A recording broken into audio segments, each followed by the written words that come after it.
Hello, one and all. Welcome to another episode of MMA Vision Analysis.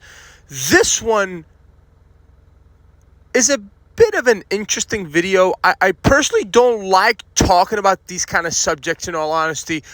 Fights that are closer to a joke, really. I mean, that's perhaps the only way that I can describe it in this case here.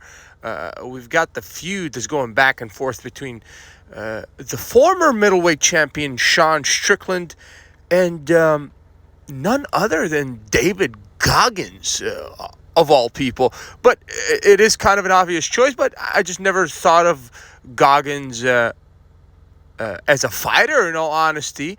But before getting started, make sure to like, comment, subscribe, and click that notification to get all of this that is new from this channel, your channel, the one and only MMA Vision Analysis. I've made videos even prior to Sean Strickland facing Goggins, and I mentioned that the ways that Sean Strickland is adapting is not perhaps the most suitable for him as a champion of a division, and I say that because to me, he seemed like he lacked focus. He was too much into the quote-unquote online personality world than he was into his own actual world, which is the world of fighting.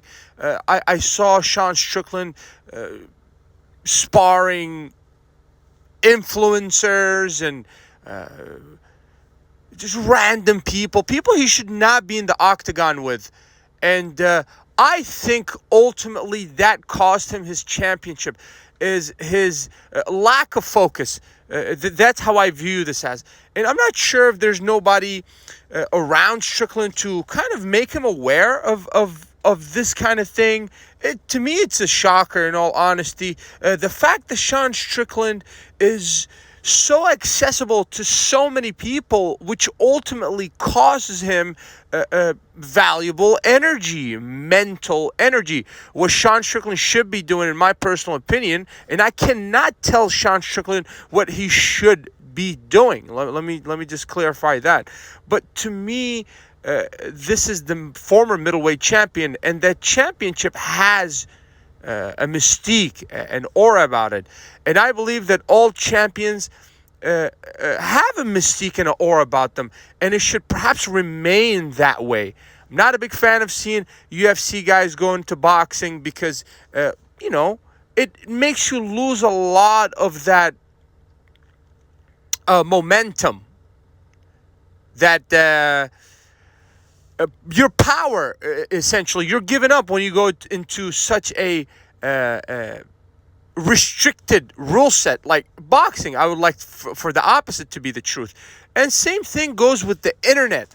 I do understand that advertising is crucial if you want to grow your stock as a fighter and help the company become bigger than ever. That's one thing, but there has to be a balance. There has to be people in the background telling or guiding fighters on how to carry themselves and how to keep that aura and that mystique about them, And in the case of Sean Strickland, obviously, he's sparred influencers, he's sparred kickboxers. I believe the last one was, I want to say, a Korean kickboxer. The guy gave him a really good run for his money, I believe, to Sean Strickland. The guy was pretty good, the guy who was kickboxing and sparring, excuse me. And now we have the David Goggins feud, which is a bit silly. David Goggins is like 47, 48 years old. The guy never claims to be a fighter. And obviously he's not going to back down. But what does Sean Strickland have to prove in fighting Goggins? That's my question. I question the thought process behind it all. If you made it this far, I appreciate you for sticking around. Please let me know what you think in the comments and like, subscribe for more.